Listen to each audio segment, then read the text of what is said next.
नमस्कार। आज बात पांचना पर। जी हाँ, पांचना बांध विवाद। पांचना बांध विवाद थमने का नाम नहीं ले रहा।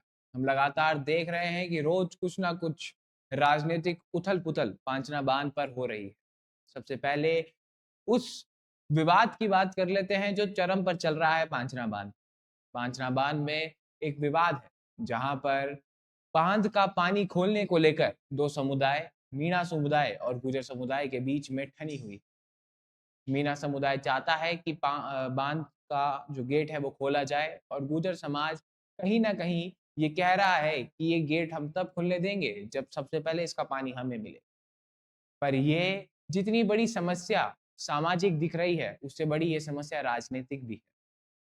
लगातार वहां मौजूद लोगों का ये आरोप है कि लोग कह रहे हैं कि इसके ऊपर बहुत से ऐसे राजनेता हैं जो खुद की राजनीति चमकाने का प्रयास कर रहे हैं और वो अब कहीं न कहीं हमें दिखाई देने भी लगी। सबसे पहले हालिया घटनाओं पर बात करें, तो मैं स्टेप बाय स्टेप चलूँगा। सबसे पहले जो विधायक हैं, रामकेश मीणा, वो मीणा समुदाय के साथ आते हैं और एक तरीके से ये ऐलान कर देते हैं कि अब लड़ाई आर या पार की होगी। अब हमें पानी चाहिए, वरना हम रेल रोक लेंगे या फिर कोई सख्त से सख्त कदम उठाएँगे। उसके बाद बयानबाजियों का दौर चालू रहता है। इसी बीच सचिन पायलट करौली पहुँचते हैं और सचिन पायलट जब करौली पहुँचते हैं तो उनकी इस यात्रा की चर्चा ज़ोरों-शोरों पर रहती है। भीड़ का हुजूम देखने लायक था और दोनों ही गुटों को या फिर ये कहें दोनों ही समाज के लोगों को सचिन पायलट से ये आशा थी कि सचिन पायलट कुछ ना कुछ समाधान इस बात पे देकर जाएँगे या कुछ ना कुछ कहेंगे। सचिन पायलट ने कहा भी और शायद जो उन्होंने कहा वो कहीं न कहीं इस सिचुएशन में फिट भी बैठता दिखाई देता है। उन्होंने कहा कि पानी और बिजली दोनों पर ही सबका अधिकार है और जो कोर्ट का फैसला है उसे मानना चाहिए। पर कहीं न कहीं इतना कह देना इस मामले के लिए काफ़ी नहीं था।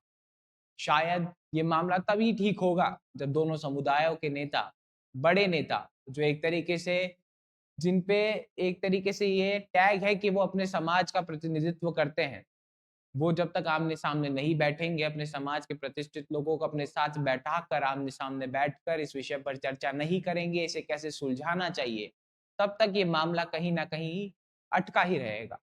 और अब धीरे-धीरे कर इसमें नेताओं की एंट्री होना शुरू हो रही है। हमने देखा कि गुर्जरों की तरफ से हाकम बैसला लगातार बयान दे रहे हैं और उनको ही काउंटर करने के लिए छात्र नेता मनोज मीणा का एक तरीके से बयान आना और जो बयान आए, वो लगातार कहीं न कहीं ये आरोप लगाते हैं मनोज मीणा पर कि वो जो बयान थे वो भड़काऊ थे और कहीं न कहीं असंतोष पैदा कर देने वाले बयान। सबसे बड़ी बात यहाँ ये निकल कर आती है कि क्या बयानबाज़ी से इन चीज़ों का हल निकल सकता है? तो उत्तर है नहीं, क्योंकि जब तक आप लोग बैठकर इसके ऊपर बातचीत नहीं करेंगे, इसके ऊपर समझाइश नहीं होगी, तब तक ये शायद हल ना निकल सके। और अब जैसे ही किरोड़ी लाल मीणा की इस मामले में एंट्री होती है, तो अब लगने लगा है कि कहीं न कहीं शायद ये मामला सुलझ जाएगा। पर इसके लिए गुर्जर समुदाय से भी किसी बड़े नेता को साथ में आना पड़ेगा और किरोड़ी लाल जी के साथ बैठकर इस विषय पर बात करनी पड़ेगी कि ये मामला कैसे सुलझाया जाए। सबसे बड़ी बात यहाँ ये निकल कर आती है कि 18 तारीख को महापंचायत होनी है और इस महापंचायत में क्या फैसला आएगा, इस पे बहुत कुछ निर्भर करने वाला है। हालाँकि मीणा समुदाय ने एक तरीके से ताल ठोक दी है और उन्होंने कह दिया है कि 28 तारीख को अगर इस पे कोई फैसला नहीं आता है, तो हम रेल रोकेंगे। हालाँकि रेल रोकना किसी चीज़ का समाधान नहीं हो सकता, पर शायद ये तरीका है खुद का विरोध जताने का या खुद के विरोध को बाहर निकालने का या फिर खुद का विरोध जताने का, जो भी है, देखना होगा कि मीणा समुदाय इस पर क्या एक्शन लेता है। पर सबसे बड़ी बात यहाँ ये निकल कर आती है कि किस प्रकार चीज़ें यहाँ से ठीक होगी। कौन वो नेता होंगे जो आगे आकर पहल करेंगे? कौन वो नेता होंगे जो खुद के समुदाय का प्रतिनिधित्व करते हुए इस मामले को सुलझाने का प्रयास करेंगे?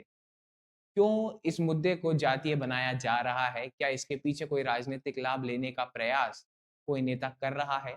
और अगर ऐसा कर रहा है, तो जनता को ये समझना पड़ेगा कि ये मामला किसानों से जुड़ा है।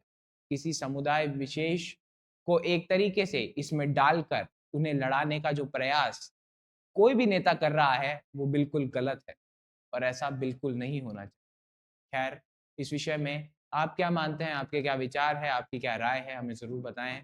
ऐसी और खबरों के लिए, ऐसी और जानकारियों के लिए बने रहें हमारे साथ। तब तक के लिए धन्यवाद।